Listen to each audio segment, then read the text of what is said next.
And here's a shot of the rear.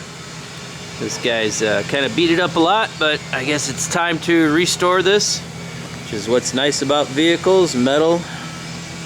You can restore it. So here's your shots of the rear there, just to give you the before and after pictures.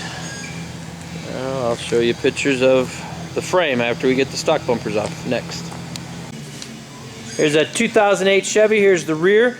On the rear hitches, Chevy's got what they call a breakaway hitch. And what it is right here is a third bolt. You can see there's two up front there and then one here in the back. Well, when you do this, to get rid of that problem, get a 3/4 inch bolt like this here with some big fat washers on it and drop it in the hole there. Because what happens if you don't do that and you're towing too much tongue weight, this part of the hitch will drop down.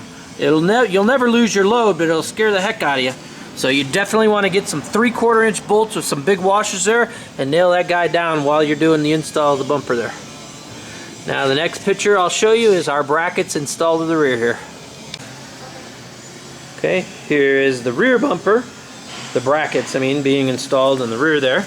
Let's see how they go in there. The 1500 brackets are like in a funky kind of shape, I call it, like that. These are the 1500 brackets. And you can see your big bolt there that I talked about earlier replacing, because that holds your hitch from not dropping down. I think Chevy likes to play that trick. And there's your brackets installed. Now the next photo you'll see is of the bumper installed on the truck. Here we are back on during the installation of the rear. Here's a good tidbit. See, we make the plate there for your trailer plug hitch. As you can see here, it's got these little fins on the bottom here. So you cut that one off and trim that one off, and then you will take it and push it right in the hole there, and it will sit flat. See, right now it doesn't sit flat because those little wings are there.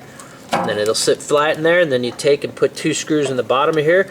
I'll show you that after we're done here. But you just need to trim off them wings on the side there and there, because the reason why we put it there and not here is because this is a winch bumper. So you can stick a winch in there. You can see all the room you got in there.